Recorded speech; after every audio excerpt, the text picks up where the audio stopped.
Cardinal Kin, a Batfam Podfic, written and illustrated by the Royal Librarian, and read by Hero Stories. Chapter 8, Bait and Switch.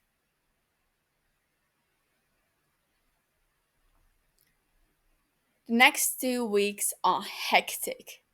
Tim purposely handled his most strenuous work with Tam before she left, so a replacement wouldn't feel overwhelmed or have to deal with him at his most frazzled.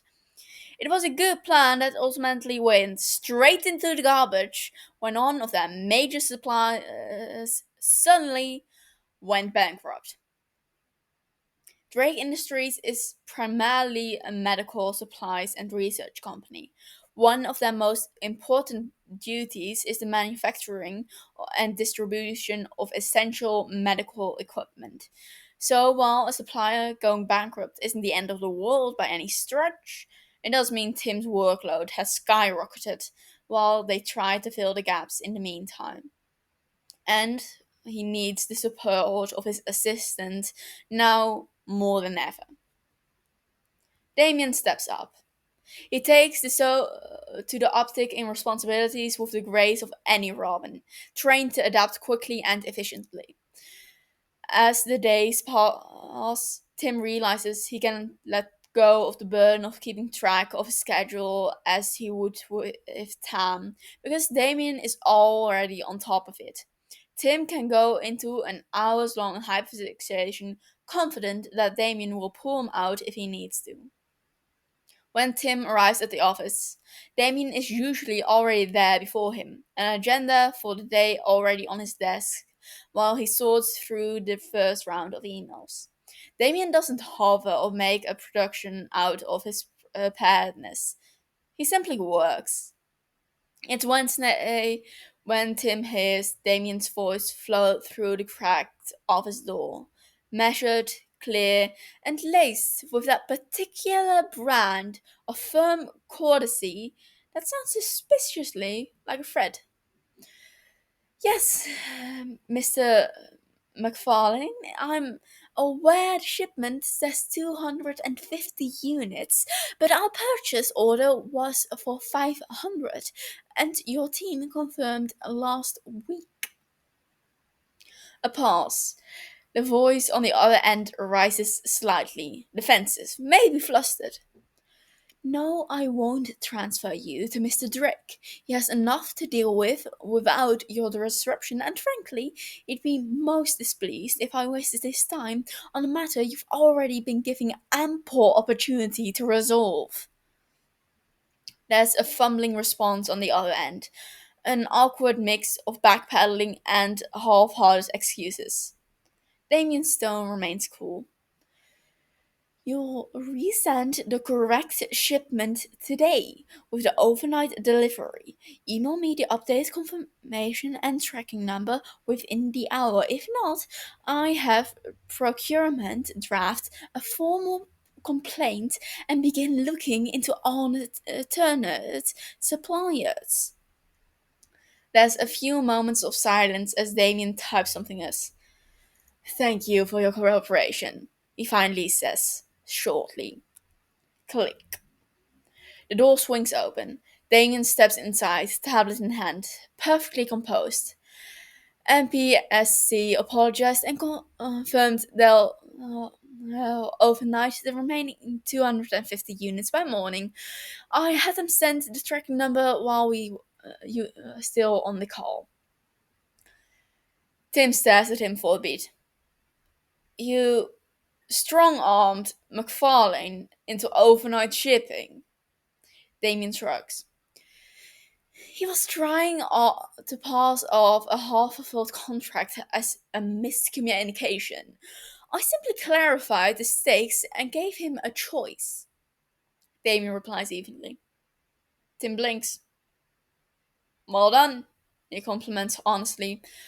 But be aware you can't always threaten people into compliance. It's effective enough, isn't it?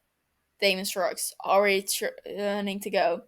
Tim watches him leave, momentarily speechless, then lets out a quiet, almost disbelieving laugh.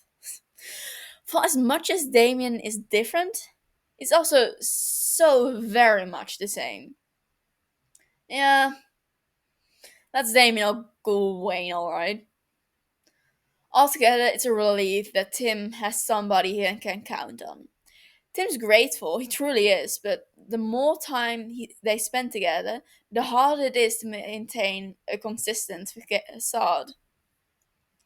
Tim is good at what he does, all of what he does. He's a capable fighter, an incredible hacker, and a goddamn fantastic CEO. He's good at only showing people what he wants them to see, crafting the perceptions of those he interacts with. Tim has many talents and many abilities he's able to perform with high perfection. But doing multiple simultaneously? Less so. He can't help but slip up when he's been up for over 24 hours, going from late night casework straight into handling fires at DI. 1 hour, it's a tense meeting with a shady insurance brokers. The next, it's charming a potential investor, putting his contrary demeanor into stark relief. Take Tuesday afternoon. He and Damien are in the middle of their daily check in when Tim gets a call from Norman Saxton, a particularly irksome member of the board who owns a few too many shares of Timothy to get rid of. He's condescending at the best on a good day, but unlike any others within the company, is under the impression Tim is of the same avaricious mindset he is. If Saxon had more than two brain cells to rub together, his greed would be a much bigger issue. As it stands, he has no idea how lucrative DI has become over the years.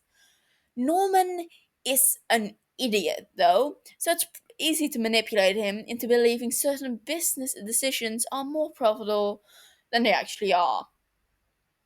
He takes what he gets, ignorantly content to reap the benefits of their growths. Completely unaware, Tim could be lining his pockets even more if he were willing to screw over the people the AI serves. So, when Tim answers the phone, he instantly switches into his Timothy Drake voice without a thought. Personable yet aloof, cocky yet grounded. Norman, Tim drawls, leaning back against his chair, his body language naturally falling into character too. To what do I owe the pleasure? Why exactly is Drake Industries getting involved in another community outreach initiative? Norman says, the sneer audible through the line. Free clinics, job placement services. Drake Industries is not a charity. Was this Fox's idea again? Tim smirks, letting just enough arrogance bleed into his voice to soothe Norman's ego. Come on, Norman. You know better than anyone. It's all about optics. Public goodwill means market trust, and market trust means long term investors willing to throw even more money at us. People like stability. We give them the illusion of a conscience. They give us their savings. There's a beat of silence, and Tim can almost hear the words echoing through Norman's empty head. And the money we lose on these projects? Yes. Wary, but greed enough to overlook it. Tim keeps his tone light, careless, minimal, practically pocket change compared to the new contracts we'll pull in once the quality reports hit. Hell, I wouldn't be surprised if we could spin this into a new tax shelter down the line. Win-win. It's not even a lie. They rarely do charity work alone. Other companies usually sponsor the initiatives, so any effect it has on their profit is minimal. They get their supplies, research, and technology out there, helping people, and it only improves their revenue, allowing them to do more. It's business how business should be done. Yet Tim has to appeal to of the worst kinds of people to make it happen. Norman lets out a low, approving chuckle. You always were a smart kid. Knew how to play the system. Tim lums noncommittally, twirling a pen between his fingers. If only he knew how good it really was at it. Just doing my part for the bottom line, Tim says breezily. You know how it is. Gotta think long term, Norman. Empire building, not penny pinching. Fine. I'll back the initiative at the next board meeting. But you owe me a real update soon. I want numbers.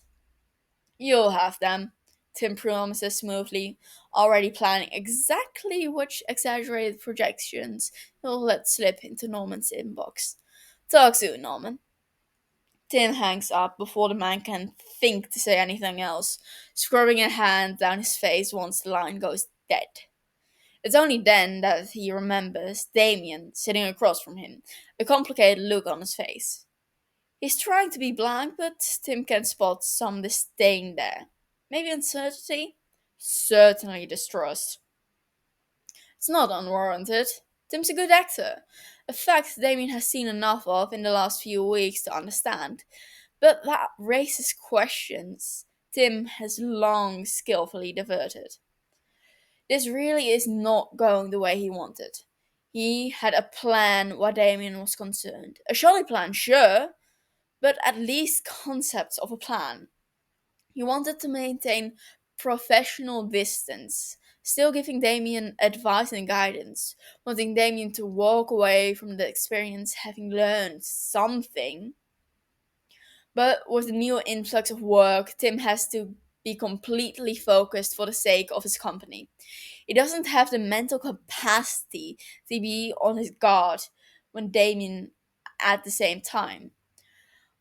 Even if that means something as simple as maintaining his personality, the nature of how Tim works means he's fluid, easily shifting from one phase to another. Tim's trust in Tam over the years has allowed him the luxury of being entirely and unequivocally dedicated to his work while at the office, whatever that entailed. What a concept, right? But it's for this exact reason that that mentality is potentially dangerous. It reveals too much about him, raises questions about who he really is and what his true motivations are. Which of his many faces is his real one? It's far too risky of him to reveal so much, but unfortunately, habits are hard to break. You can't just change the way he operates a business for 2 months and the drop of a hat. This would be so much easier if he wasn't dealing with Damien specifically. Tim is fully aware of how his work self contradicts his public image. To anyone else, that fact would be curious but not groundbreaking. But to a bat, it's like presenting a scent to a bloodhound. He needs to be consistent, but at this rate, he fears that ship has sailed. Who is this Norman? Damien finally breaks the suffocating silence. Tim rolls his shoulders slightly, deciding to stay in his Timothy Drake demeanor. Another sudden switch would only be more suspicions. Board member, he clips. It can be tiresome, but he's got the company's best interest in mind. The company's interest? Damien repeats, disbelieving. It didn't seem like it was the company he was concerned about. He is one of my most budget conscious board members, Tim replies diplomatically as he starts to type out a few reminders for himself on his laptop, trying to ignore how uncomfortable it is to be under Damien's scrutiny. That's certainly one way to put it, Damien mutters, going back to his own scheduling. A minute or so passes in the same uneasy silence before Damien looks up again. I thought as primary shareholder you approve the appointment of all board members. Tim's hands freeze above the keyboard, his eyes flicking back to the teenager. I do. It isn't exactly as simple as that, especially with members who are instated before his time, though he has no intention of telling Damien as such. Keeping the board of shareholders happy is as much a game of chess as any other aspect of the business. Damien's frown deepens. So you approve of his behavior? His approach towards the company? His mentality? Tim considers the question, internally debating. He and Damien have been getting on fairly well these last few weeks, better than Damien ever expected. They aren't exactly friends, but it's a possibility they could be one day. Despite his obvious confusion regarding Tim's behavior, flickering hot and cold towards him depending, Damien hasn't been openly hostile towards Tim, like Tim had grown so used to before. It's been nice. Too nice. It's probably for the best, both of them, that Tim doesn't get used to that feeling. So Tim holds his eye and lets his expression go cold, as if revealing his true face. Why wouldn't I? Damien's eyes narrow, but Tim looks away before he can see the revulsion that's bound to be there. Let Damien make his judgments. He always has. The next few days are tense. He expects to see a shift from Damien in his interactions with Tim. One of Damien's most defining characteristics is his willingness to speak, to call things out as they are, however unflattering or insulting they might come across. So Tim fully anticipates an uptick in passive aggression. But if anything, Damien is just more cautious, suspicious. That should be a glaring red flag to Tim. But he can't bring himself to care. He can't win in any version of this scenario with Damien as his assistant. Besides, whatever conclusion Damien comes to, it can't possibly be anywhere near the full truth. So what does it matter? Tim has too much on his plate to be worried about how Damien will interpret his personality quirks. Outside of work, Tim has been keeping a sharp eye on the bats at all times, looking for any sign of more stalking ninjas or any other interference from Ross, which means he's in maintaining a bat schedule while still keeping up with his casework to preserve Cardinal's routine and his civilian responsibilities. He's barely had a moment to himself between monitoring the streets, coordinating intel drops, running Drake Industries, and upholding his network of contacts across Gotham. Tim is stretched thinner than he cares to admit. At this rate, he's only getting sleep in small bursts, too anxious about Ross making a move to wind down for any longer stretch of time. His sleep deprivation just makes him more sloppy, aggravating the whole situation with Damien. Tim really wishes he could just get lucky for once, that Damien would let it go. Tim is never lucky. It all comes to a head at the end of the week. It isn't even Tim's fault. Well, it is. But how was he supposed to know Damien would be so damn nosy? If he didn't know, but what Damien chooses to be nosy about is anybody's guess. Tim has a meeting with Lucius. With how often Tim and Fox work together, the two CEOs typically rotate between each other's offices. This time, Fox comes to DI, and since he knows Damien so well, neither he nor Tim have any issues with Damien sitting in on the meeting, both to take notes for his job and to build his general knowledge. At the end of their meeting, Lucius and Tim both stand, still speaking as Tim escorts him towards the door, Damien trailing behind them. It seems like you're always anticipating our needs, Mr. Fox is saying. Speaking of, I saw Drake Industries still donated to Gotham Central last month. I'm glad you did. I didn't want to back out so last minute, but our budget has been diverted. Where did you get the extra funding? You're asking me about last month. Lucius, I can barely remember this week. It's been such a whirlwind. Tim tries to joke while simultaneously diverting the question. Lucius gives him an unimpressed look, always seeing through his pretense. It's good work. I'm sure they appreciated it. Tim smiles slightly. Thanks, Lucius. And good luck on your trip. Your presence will be missed. Fox will be in China for the next 2 weeks or so while he negotiates Fender contracts. Fox smirks cheekily. I'm sure. They shake hands in farewell.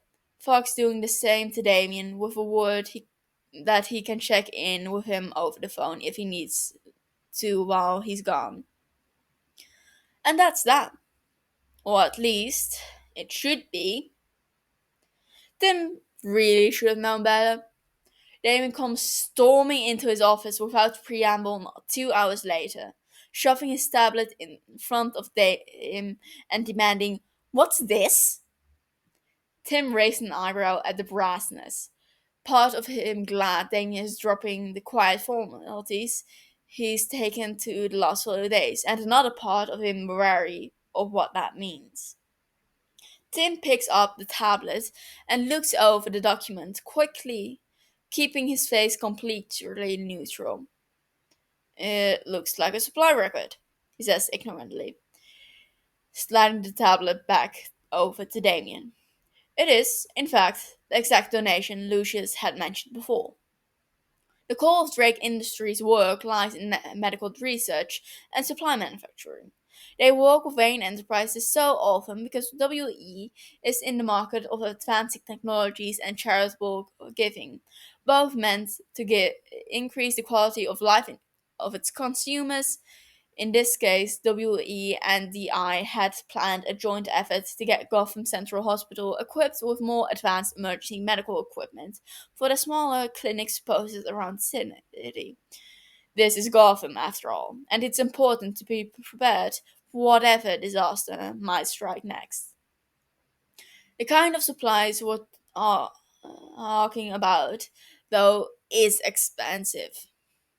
Automated external defibrillators, oxygen tanks and regulators, EKG slash ECG machines, portable ultrasound machines, defibrillators with ECG functionality, etc.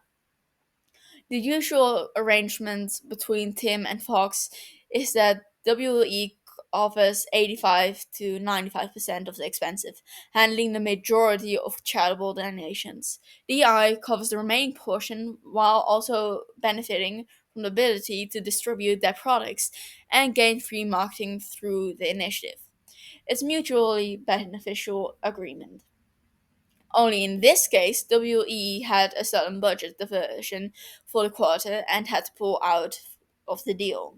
The community was counting on those supplies, though Tim wasn't willing to let them go without. So he donated it anyway. Take Industries could more than afford the cost, but it wasn't exactly the norm for them. Tam was able to write up the paperwork in such a way it made it look like it was smaller loss than it actually was. They didn't lie. Anyone adamantly looking would see the transactions for what it was. But they weren't forthcoming about it either. Damien pushes the tablet back over to him. There was no funding to cover the costs. DI took a fair loss at this, he says, showing Tim the exactly where the document lays it out. Did we? Tim hums nonchalantly. Must have been an oversight. He shrugs, going back to his work. He can feel Damien's gaze boring into his skull. Damien takes the tablet again, scrolls down to the bottom and shoves it back towards Tim. You signed off on it specifically. Tim finally looks at it properly and then back at Damien, his neutrality slipping into a slight glare. I sign off on a lot of things. I don't always keep track, he says monotone, masking his growing irritation. It seems Damien still hasn't learned to leave things alone. No, that's your assistant's job, Damien snugs. Are you implying Tam is incompetent? Of course not. Then you signed off on it purposefully? Tim grits his teeth. Yeah, I guess I did. So what? They needed the supplies. I agree with you, Damon responds in a forcibly calm tone. Tim knows that tone. He can see him trying to keep his temper in check.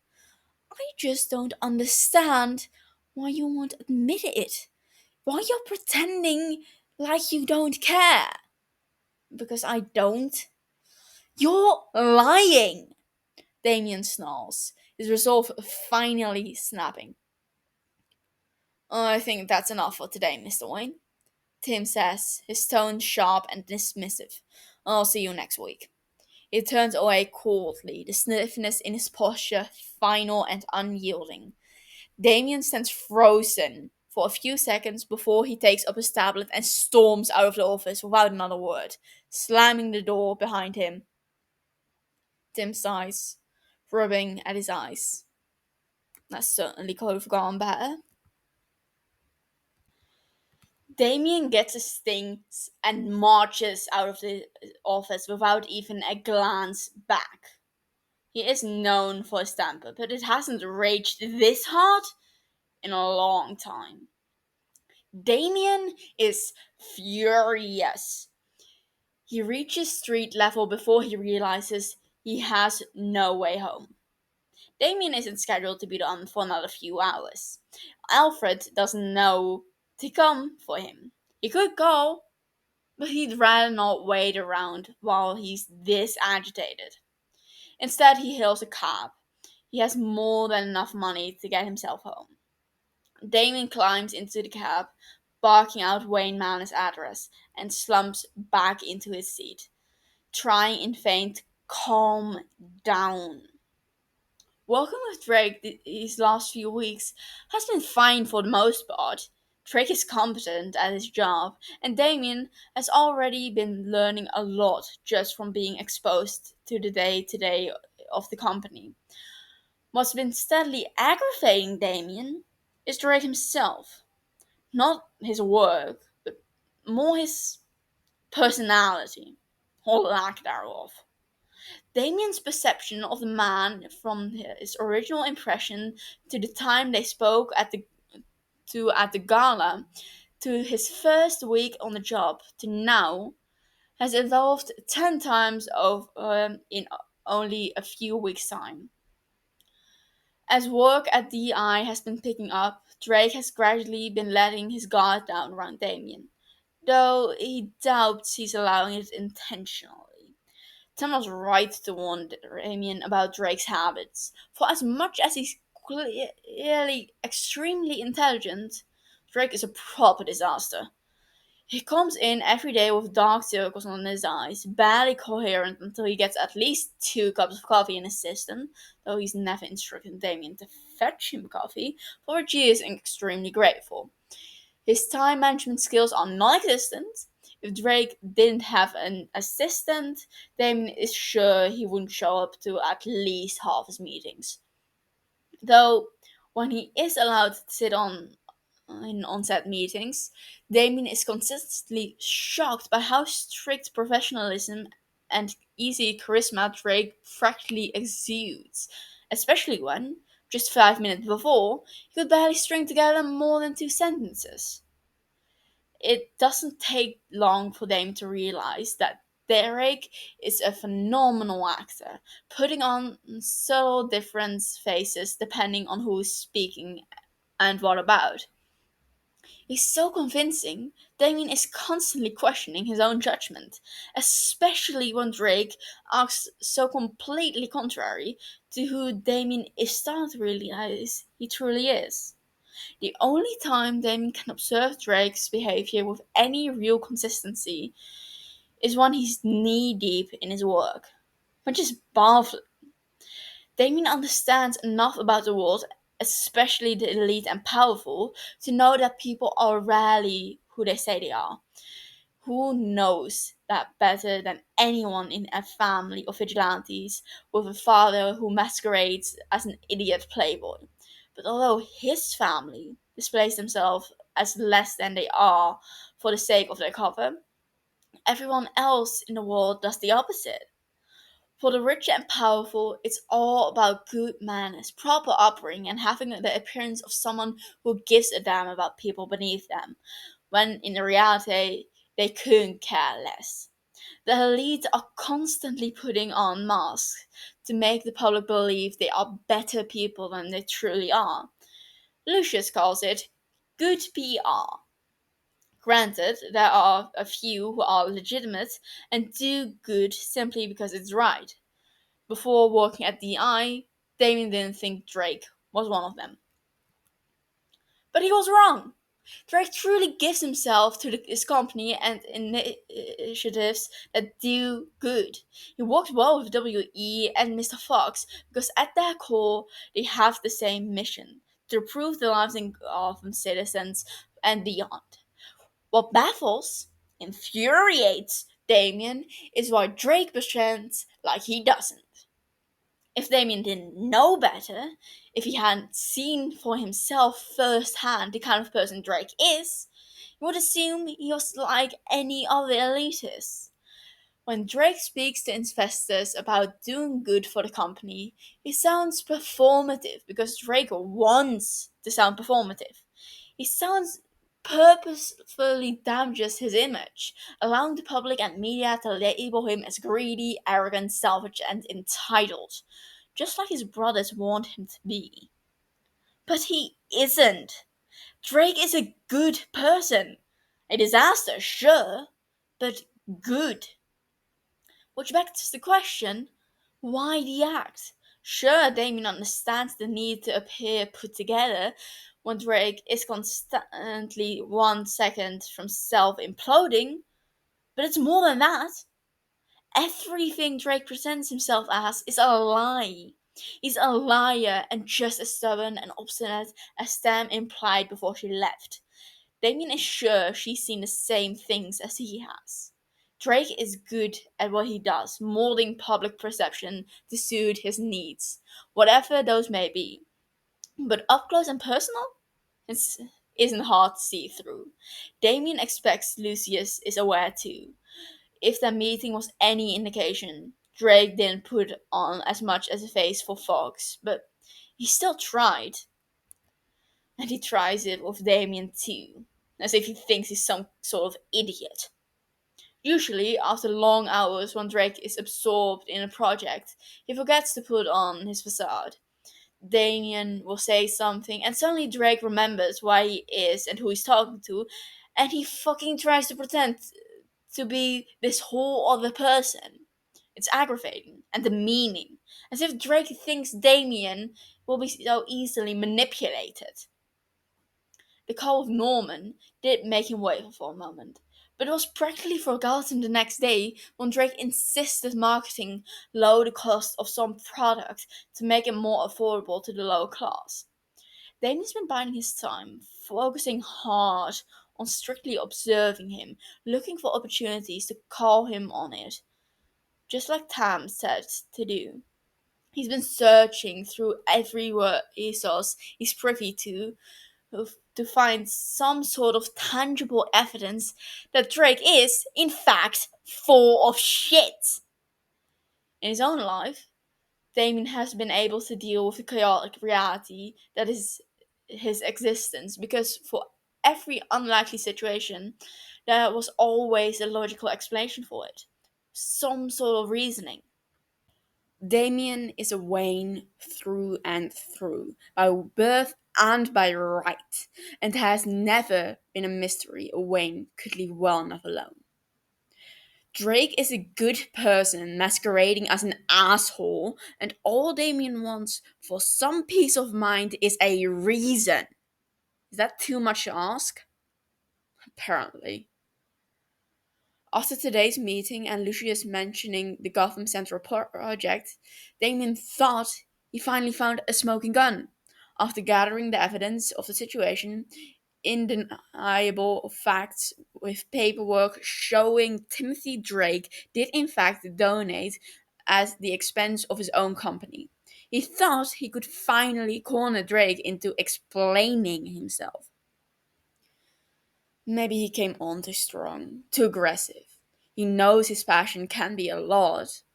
He could have worded it better, certainly less accusatory and more curious. But even so, he didn't think he was asking for much.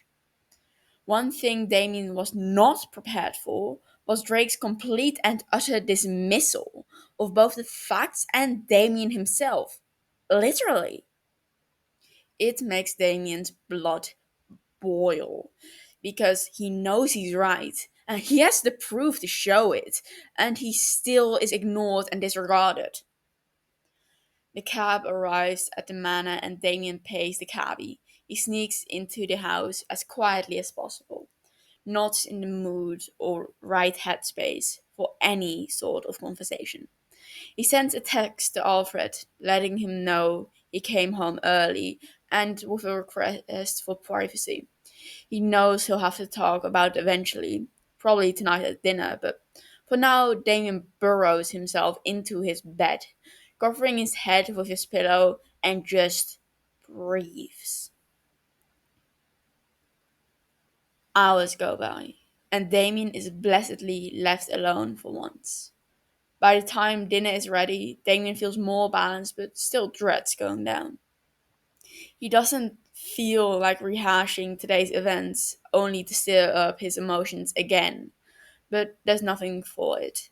Not going down will mean an even more vexing conversation later. With a sigh, Damien goes down. By the time he gets to the dining room, dinner has already begun, but just barely. Not everyone is present this time. Cass and Steph are back on the move, and Barbara is already at the clock tower. That leaves just his brothers, Richard, Jason, and Duke, along with his father and Alfred. Damien takes his seat silently, not interrupting the current conversation, but he can feel every eye on him. By now, he's sure they're all there. He came home early and has been isolating since.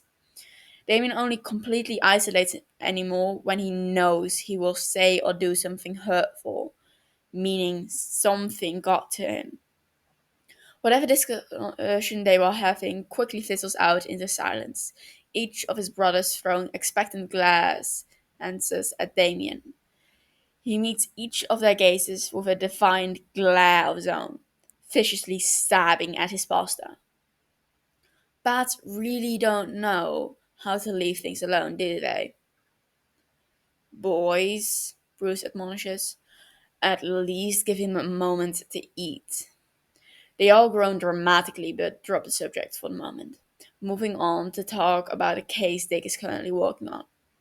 Damien is grateful for the temporary peace, but all that they annoy him, he knows his family means well and genuinely cares about his well being. He takes his time, however, brief as the gift is, focusing on eating and centering himself, preparing for the inevitable questions. By the time their plates are clear, Damien feels like he can get through it without absolutely raging. Alfred takes their plates away, yet nobody moves to go, everyone pretending like they aren't curious as hell. Damien sighs. Fine. He starts from the beginning, recounting his initial impressions of Drake and how his perspective has evolved. Bruce glares Jason into silence when he tries to protest Damien's insistence that Drake is a good person.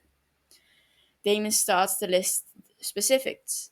Drake's dedication to the company, to his employees, the strides the company has made these past few years in making their products as affordable as possible.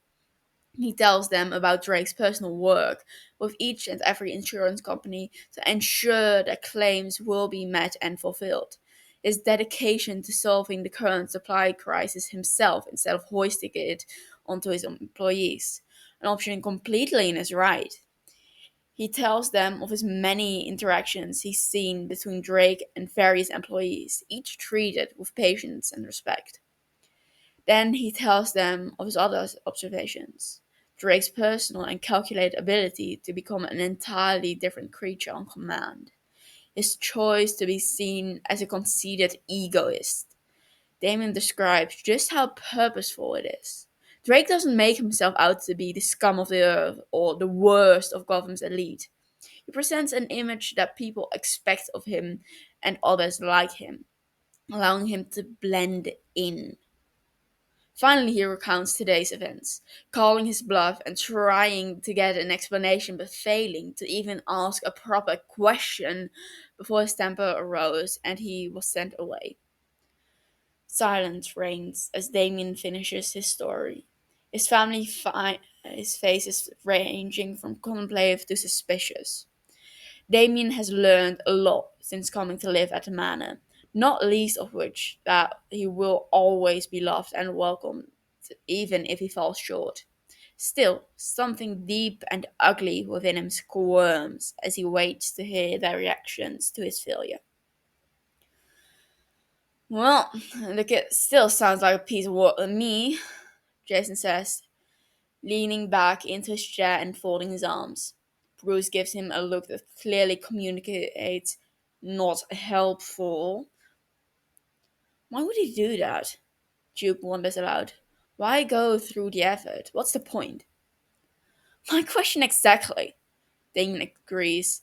Every hour of the day, never know which version of him I'm going to get. It's infuriating. Dick hums. That does explain some things, though. Jason frowns at him. Like what? Dick hesitates, his eyes going distant. When I was still in the circus, I met him once. Bruce faces him, his brow creased. You did? When was this? The night my parents died, Richard says softly. He was a sweet kid. He seemed so desperate for affection that I gave him a hug and he just clung to me, like it was a rare thing to be touched. I even promised to do a trick for him. He was there that night? Dick nods. With his parents, I think. I would have completely forgotten about it if it didn't see him at the gala a few months later. And we try to talk to him every once in a while, but he'd kind of freeze up every time. And then one day he was just unrecognizable, like a completely different kid. He wasn't sweet anymore, just a total brat. Are you trying to say he's been pulling up this act since he was a kid? Jason asks skeptically. Dick shrugs. I don't know, but I doubt that such a stark personality change is a coincidence. To what end? Damon grumbles. There is no conceivable reason for it. If he just was up to nefarious activities, he wouldn't present himself badly in public, only to be kind of uncompassionate behind closed doors. Maybe he's got some sort of personality disorder, Duke suggests. Damon considers it, but ultimately shakes his head. I don't think so. He is very intentional about it. I can't see it in his eyes. He knows what he's doing. Bruce rests his head on his fist, expression deeply contemplative. Damien, he starts. Why do I do what I do? Damon frowns. Father? When I go out in public, I put on a face, as did Dick and Jason. We all do, some extent. Why? Damien shrugs. We have to maintain our covers. Our persona keeps people off your trail. Bruce nods. So, what does that tell you about Drake? Damien's face clears, realization dawning on him. He's hiding something. Something important. Duke leans closer, his elbows resting on the table. But what does he have to hide? He asks. Barbara did a full sweep on him. He's clean. Dick agrees. I'm not sure, Bruce admits, looking towards Damien. But people who behave this way seldom do so without reason. Drake may seem benign enough, but for what I hear, he's a shark in the business world. A child prodigy from the get-go. We would be foolish to underestimate someone like that. Damien nods. Despite his best attempts to hide the fact from me, he is definitely near genius intellect. Then you'll need to be patient. Keep your cool. With time, you may be able to gain his trust. Drake is powerful and a WE partner too. If he's hiding something, we should be aware of it, whatever it may be. Yes, father. Jason sighs loudly, looking seriously disgruntled. I have a gala duty tomorrow. I'm sure Drake will be there. I can keep an eye on him and let you know if I see anything suspicious. Damien raises a nonplussed eyebrow. Damien was originally planning on going to the gala himself to observe Drake's social prowess at a close distance. Now, however, he thinks they both need a few days to cool off. He's surprised Jason would offer at all, given how much he dislikes Drake. Jason rolls his eyes. To be clear, I still don't think the guy's an asshole. Whatever he's up to, I doubt it comes from the goodness of his heart. Regardless, I would appreciate it, Damien says, honestly grateful. Ah, Jane stands up. If I do find something incriminating, you owe me, baby bat. I didn't ask for your help, Damien reminds him. Yeah, well, you got it. With that, Jason excuses himself. Duke stands next. I'll go with him, make sure he's not exaggerating anything, he smirks. Thank you, Damien murmurs genuinely. Duke nods once in acknowledgement, then leaves as well, letting Damien, Dick, and Bruce sit in silence to ruminate. Dick stares unseeingly at his glass of water, ideally circling its rim, still clearly perturbed. You alright? Bruce asks him after a while. He nods once. Yeah, it's just the Timothy Drake I met was so good. Shy and awkward, sure, but genuine, and I just. He lifts his head towards Bruce. What could make a kid like that change so drastically? Damien shakes his head. He doesn't know, but he intends to find out. Damien feels bitterness and jealousy writhing in him, pushing him to its limits. His breath comes fast and shallow, each exhale seething with the need to succeed. It's just a spare, or at least it should be. To Damien, it's more than that. It's a test, a chance to finally prove himself, prove to his father he can be just as good, just as useful, just as indispensable. The world around him feels hazy and too bright, the despairing mat stretching infinitely in all directions in a void with no edges. He lunges. He feints, lefts, dodges right, ducks low, using every move drilled into him since he was old enough to walk. His opponent reads him like a book, anticipating every motion with infuriating ease. They don't attack out of aggression, only precision, fluid, controlled. Damien growls, grabbing onto that yellow harness and pulling it with all his might, trying to get them off balance.